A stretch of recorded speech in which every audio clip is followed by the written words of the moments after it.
Patrimoine. Salut sur vous. En quête de patrimoine, découvrons notre histoire. La vie des saints. 16 avril, nous fêtons Saint Benoît Labre. Benoît-Joseph Labre naquit à Amet, dans l'Artois, le 26 mars 1748. Il appartenait à une famille aisée et honorable et fut l'aîné de 15 enfants.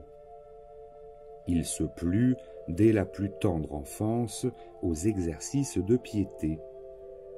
À 13 ans, il alla habiter chez son oncle maternel, le curé d'Hérens, qui fit son éducation. Il préludait déjà au genre de vie qu'il mena jusqu'à sa mort et qu'on peut résumer en 2 mots: prier, souffrir.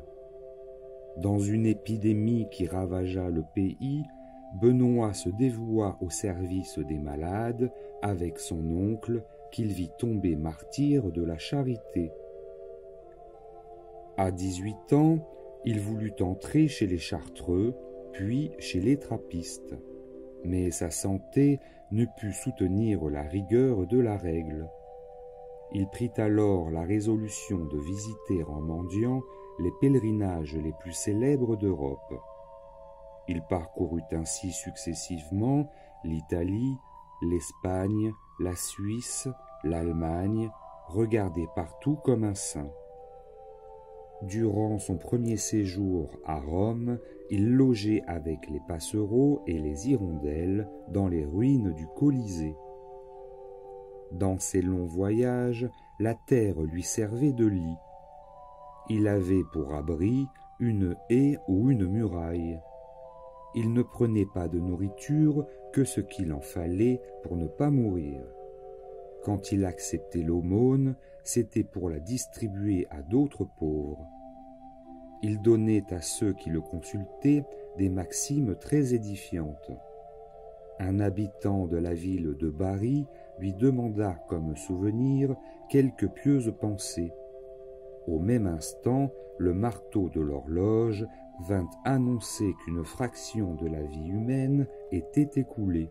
« Eh bien, répliqua le serviteur de Dieu, chaque fois que vous entendrez cette cloche, souvenez-vous que vous n'êtes pas maître de l'heure suivante et pensez en même temps à la passion qu'a voulu souffrir Jésus-Christ pour nous mettre en possession de l'éternité. » Il avait reçu de Dieu le don de prévoir l'avenir et de lire dans les consciences. Il accosta un jour un homme d'un certain âge et lui dit : « Mon frère, chassez la pensée que vous avez. C'est une tentation du démon. » À cette exhortation imprévue, le coupable resta stupéfait et renonça au projet criminel d'abandonner sa femme. Il expira le 16 avril 1783.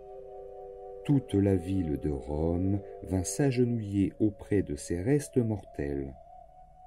En 1860, Pie IX l'a mis au rang des bienheureux et Léon XIII l'a canonisé le 8 décembre 1881.